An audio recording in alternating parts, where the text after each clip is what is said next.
여러분 안녕하십니까. 10월 2일 새벽이 되었습니다. 저는 책입니다. 어제는 제 개인적인 사정으로 방송을 좀 쉬었습니다. 우리 아들 뉴스가 터졌습니다. 사흘 전 방송에서 이 나라 민주주의의 마지막 보루인 사법부를 지키기 위해서라도 우리 대중이 가지고 있는 재판 거래 의혹이 사실이 아니기를 바란다고 제가 말씀드렸습니다. 법과 양심에 따른 재판은 그만큼 소중합니다. 그런데 그 기대를 무참히 허문 뉴스가 터진 것입니다. 어제 중앙일보 헤드라인이 이렇습니다. 이재명 대우 판결 전후 김만배, 권순일 8번 방문. 이 뉴스는 대한민국이 얼마나 타락했는지를 여실히 보여주고 있습니다. 내용은 이렇습니다. 권순일은 작년 7월 이재명의 파기환송 판결을 전후해서 대법관실에서 화천대유의 소유주인 김만배와 8차례 만났다. 국민의힘 전주의 의원이 대법원에서 제출받은 김만배의 대법원 출입 내역에서 이런 충격적인 사실이 밝혀졌습니다. 이재명 사건이 대법원 2부에 배당된 것은 2019년 10월 31일. 두 사람은 2020년 3월 5일부터 5월 8일 그리고 5월 26일, 6월 9일 네 차례 집중적으로 만납니다.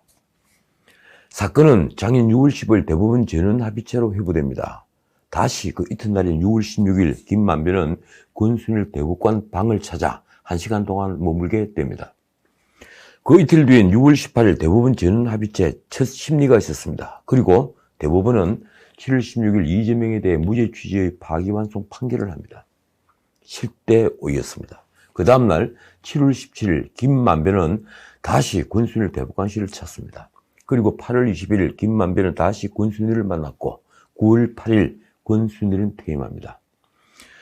김만배는 작년 8월 5일에도 대법원을 출입했는데 당시 방문 장소를 대법관실이라고만 기재했습니다. 이때도 권순일을 만났다면 그는 재작년 6월부터 작년 8월 사이 권순일을 9번이나 그의 방에서 만난 것입니다. 사정이 이렇다면 누구라도 김만배와 권순일 간에 모종의 거래가 있었다고 의심하지 않을 수 없습니다. 더욱이 김만배는 대장동 게이트의 최대 소유자인 화천대유의 소유주입니다. 그 당시 대장동 개발을 공영민영 결합개발로 결정하고 이익배분 구조를 최종 결정한 사람은 성남시장이었던 이재명입니다. 그렇다면 김만배와 권순일 간에 재판 거래가 있었을지 모른다는 것은 너무나 당연한 합리적인 의심입니다. 김만배는 권순일을 인사차 서너 차례 방문했을 뿐이며 출입신고서에 후배 법조기자 이름을 적으면 그가 출입구까지 나를 데리러 와야 하기 때문에 편의상 권순일 대법관이라고 적었다고 했습니다. 심지어 그는 군의 이발소에 갔다고도 변명했습니다. 그런데 권순일은 왜 아무 말도 없는가요? 왜 검찰과 공수처는 이 일이 동아신문에 데스크ท็필됐는데도 침묵하고 있는 것입니까? 대장동 게이트에서 누가 얼마나 먹었느냐 하는 문제보다도 이 문제는 훨씬 더 중요한 사건입니다. 마치 영화 대부의 한 장면을 보는 것 같습니다. 그 영화 대부에는 이런 명대사가 나오는 장면이 있습니다. 돈 꼴레오네가 아들 마이클에게 가르치는 말입니다. 친구는 가까이, 적은 더 가까이. 이런 말도 있습니다. 적을 미워하지 말라. 판단력이 흐려진다. 제 자신을 미워하지 않으려고 무척 노력합니다. 이 두 말은 우리 정치판에도 통용되는 말입니다. 그런데 요즘 정치판은 입이 너무 거칠어지고 자신의 감정을 여과 없이 드러냅니다.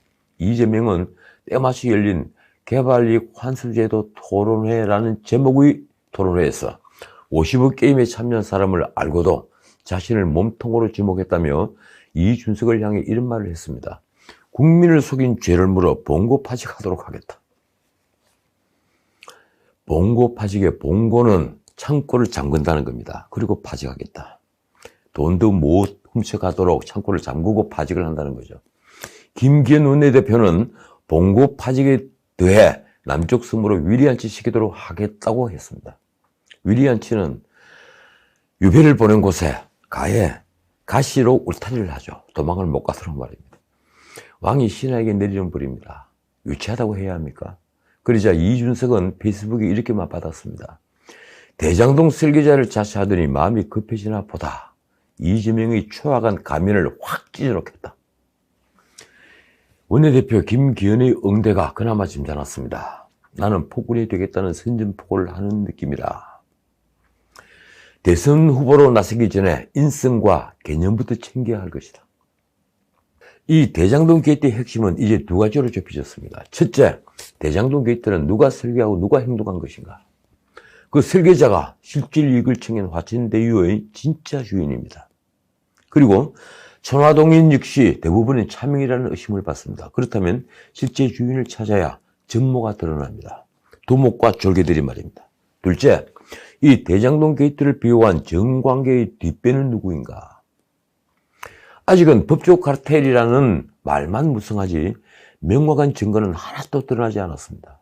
게다가 앞에서 말씀드린 바처럼 이 사건은 권순일이 재판거래 의혹과도 밀접하게 연결되어 있습니다. 이 사건이 단순히 부패 사건을 넘어 국기를 흔드는 사건으로 비화할 여지가 여기에 있습니다. 이 두 핵심을 밝히는 것은 결코 쉬운 일이 아닙니다. 특히 대선 정국과 맞물려 여야가 극단적인 대립을 할 때라 더더욱 수사는 쉽지 않습니다. 그렇더라도 진실은 반드시 드러납니다.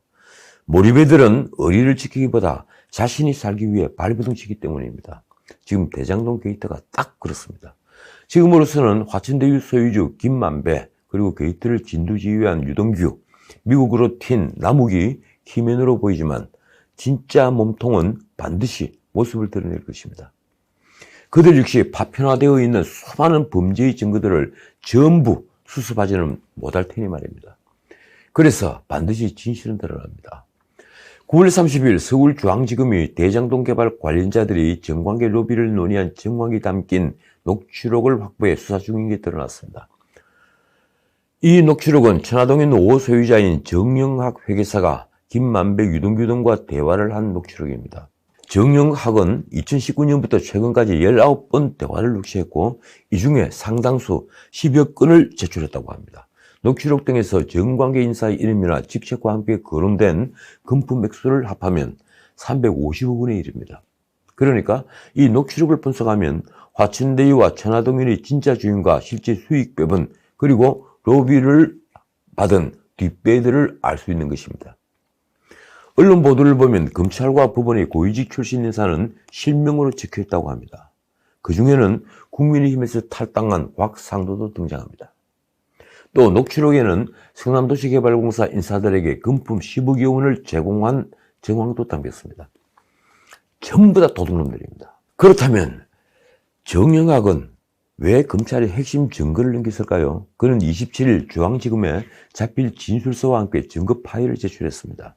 진술서는 대장동 개발 사업에서 금품 로비 등을 시인하는 일종의 자수서입니다. 정영학은 같은 내용의 진술서를 여러 부 만들어서 내게 무슨 일이 생기면 공개를 해달라며 지인들에게 맡겼다고 합니다. 미국 영화에나 나올 법한 얘기입니다. 결국 화천대유가 캔 노다지 3천억 원 수익금 배분 과정에서 벌어진 갈등이 파국을 맞게 만들고 있습니다. 정영학은 남욱과 함께 2009년부터 대장동 개발 사업을 추진한 사람으로 그는 2015년 화천대유가 민간 사업자로 선정될 당시에 사업 계획서를 직접 작성한 인물입니다. 정영학은 사업 추진 과정에서 2년 동안 김만배 등 사업 관계자와 면담 및 통화 내용 그리고 면담 장면 등을 녹음하거나 촬영을 한 것으로 알려졌습니다.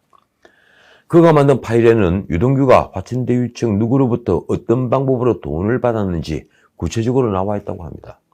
또 정영학, 김만배와 남욱 등이 화천대유 수익금 배분을 논의하는 내용 중에 유동규의 실소유 의혹이 제기된 유원홀딩스와 관련된 내용도 들어있습니다. 부패고리의 단서이자 게이트의 문을 활짝 열 결정적 증거가 지금 검찰의 손에 들어간 것입니다. 검찰은 정영학이 제출한 자료를 바탕으로 유동규와 김만배, 남욱의 집과 남욱이 대표인 천화동인 4호 사무실 그리고 유원홀딩스 본사를 압수수색했습니다. 유원홀딩스는 남욱의 대학 후배이자 올 2월까지 성남도시개발공사 투자사업팀장을 지낸 정민용 변호사라는 분이 대표를 맡았습니다. 그는 최근 언론 인터뷰에서 유원은 유동규를 지칭한 것이라고 말했습니다. 그리고 유동규의 회사라는 거죠. 야당도 정영학의 진술서 등을 입수한 것으로 보입니다. 김기현 원내대표가 추석 연휴 마지막 날인 20일 기자회견에서 계좌 추적 대상 명단 15명을 포함시킨 것도 그 제보를 토대로 작성한 것으로 보입니다. 야당은 지금 큰 소리를 치고 있습니다.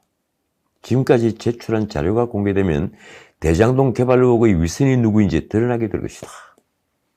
핵폭탄급 위력을 가진 자료다.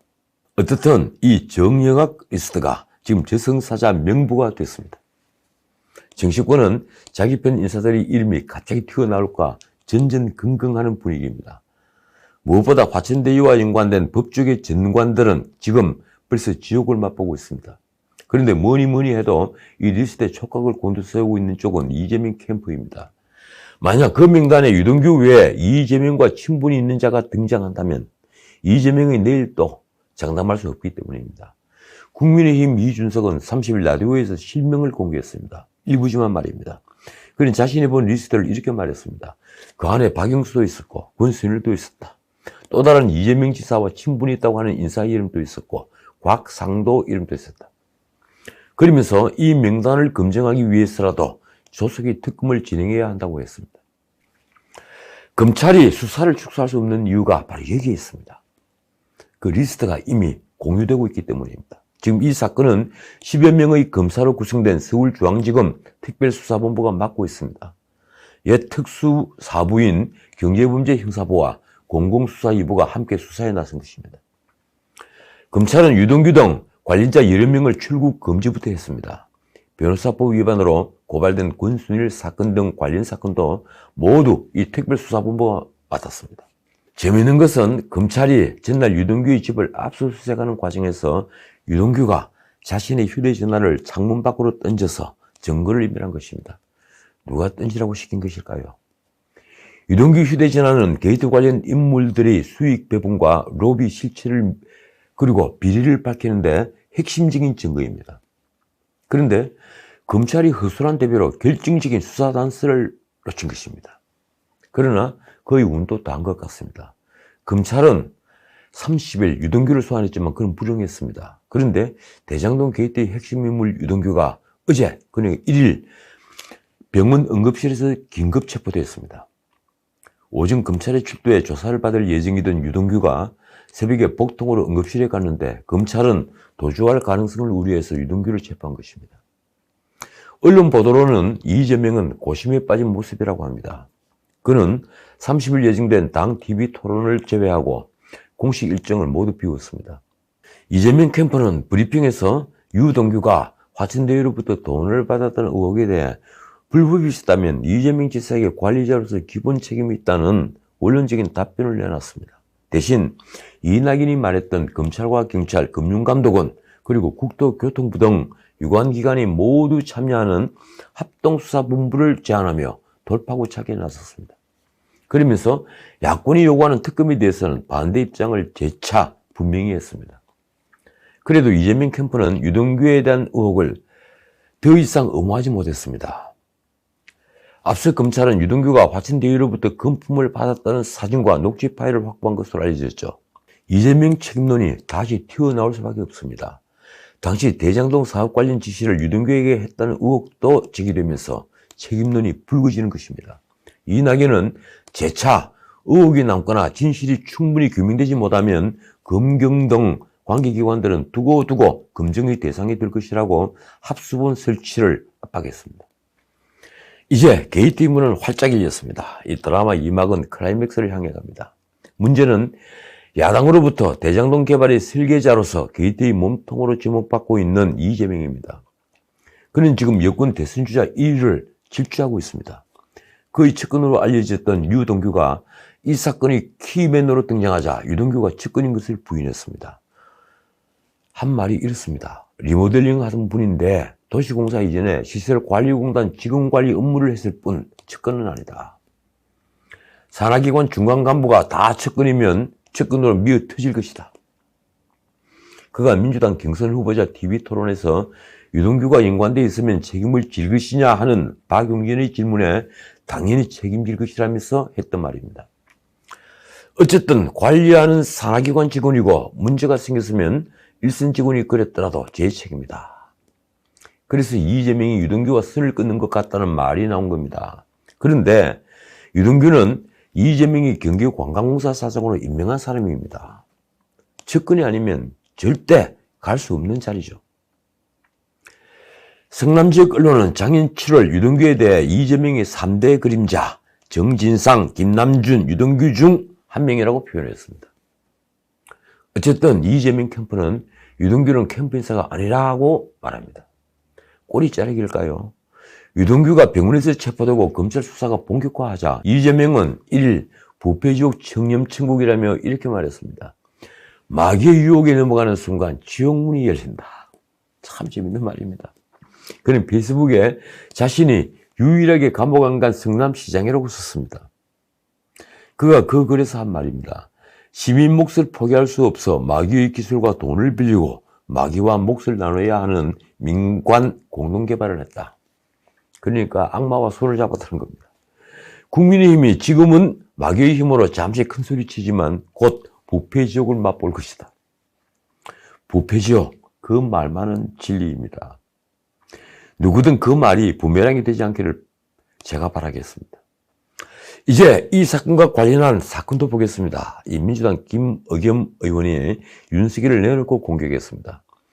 김만배가 기자 시절 윤석열을 박영수 특검의 수사팀장으로 추천했다면서 윤석열과 김만배는 형 동생하는 사이라고 주장을 한 겁니다.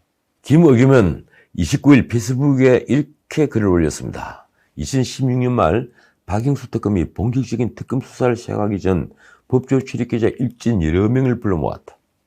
이 자리에서 박영수 특검이 수사팀장은 누굴 시키는 게 좋을까 물어보자 김만배가 서결이 형 어떨까요? 이렇게 말했다. 그 뒤에 그는 김만배의 누나가 윤석열 부친 소유의 주택을 구입한 것을 거론했습니다. 윤석열 부친은 시세보다 싼 19억에 팔았다고 주장하나 다운 계약의 가능성은 남아있다. 비싸게 사줬을 경우 뇌물 가능성이 있다. 김의겸은 윤석열 캠프는 모든 게 우연이라고 말한다며 이 거래를 검찰은 철저하게 파헤쳐야 할 것이라고 했습니다. 하긴 김의겸은 부동산의 전문가지 않습니까? 김만배의 누나가 2019년 4월 윤석열이 부친 집을 19억 원에 매입한 것은 김건희 씨 관련 폭로를 했던 열림공감TV라는 유튜버가 밝힌 것입니다. 그 유튜버는 연희동의 그 집이 매매 자체가 형성이 안 되는 곳이라고 한다고도 했습니다.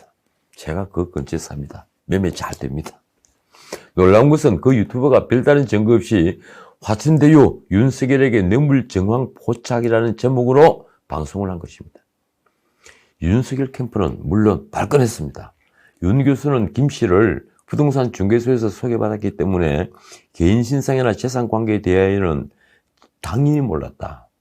윤석열에게 또 하나 악재인 고발사주 의혹도 현재 진행형입니다.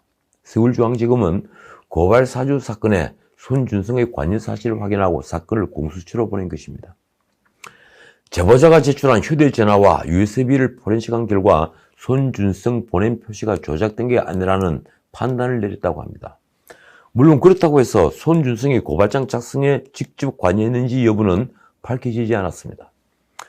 대구에 간 경쟁자 홍준표의 반응이 사뭇 적대적입니다. 그는 윤석열 부친이 부동산 거래를 언급하며 이렇게 말했습니다.